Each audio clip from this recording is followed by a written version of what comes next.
Welcome to our executive interview series at the Zero Trust Summit presented by CyberScoop. I'm Wyatt Cash and we're here with Sean Connelly, Senior Cybersecurity Architect and TIC Program Manager for the Cybersecurity and Infrastructure Security Agency. Sean, thanks so much for joining us. And I'd like to start by asking, what do you see as some of the biggest technical challenges that agencies are still facing to meet the key mandates in 2024 in the OMB's Zero Trust Strategy Memo 2209? Sure, thank you, Wyatt.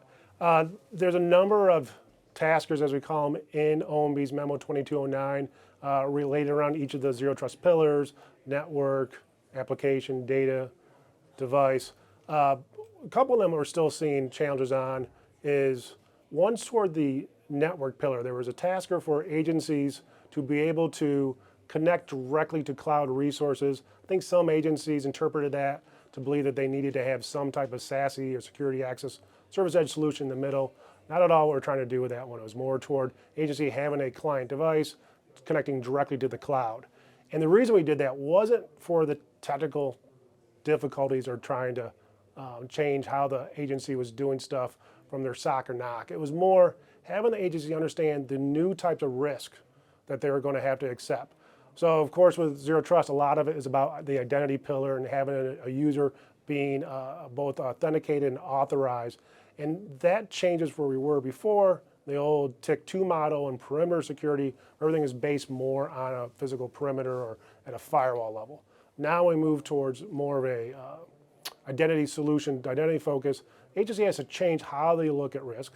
Agency has to understand at these changes as this telemetry comes in from the identity, how does the maybe the solution have to recognize the user? Is this person allowed onto this application? What can they do on the application?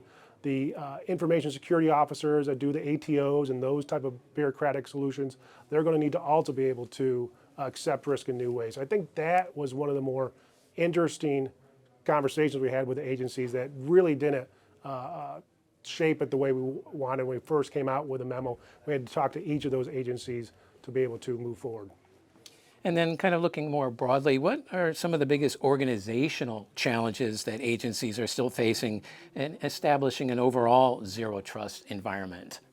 Sure, one of the things that was really interesting was there was a requirement for each agency to have what they call like a zero trust subject matter expert, a SME for the agency.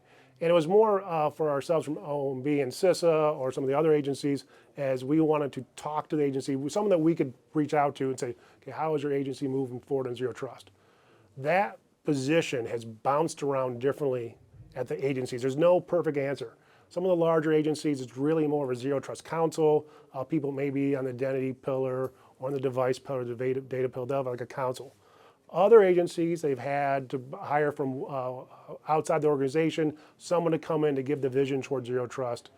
Other agencies, it's been where the positions moved around, maybe from the CIO office to the CISO office or the CTO office, it's bounced around. And again, there is no perfect answer for that one, but just really interesting to see how agencies are being able to have that visionary architectural leader at their agency move forward on zero trust. Really interesting. Well, Sean Connelly, thank you for taking a few minutes to join us here at the Zero Trust Summit. Thank you.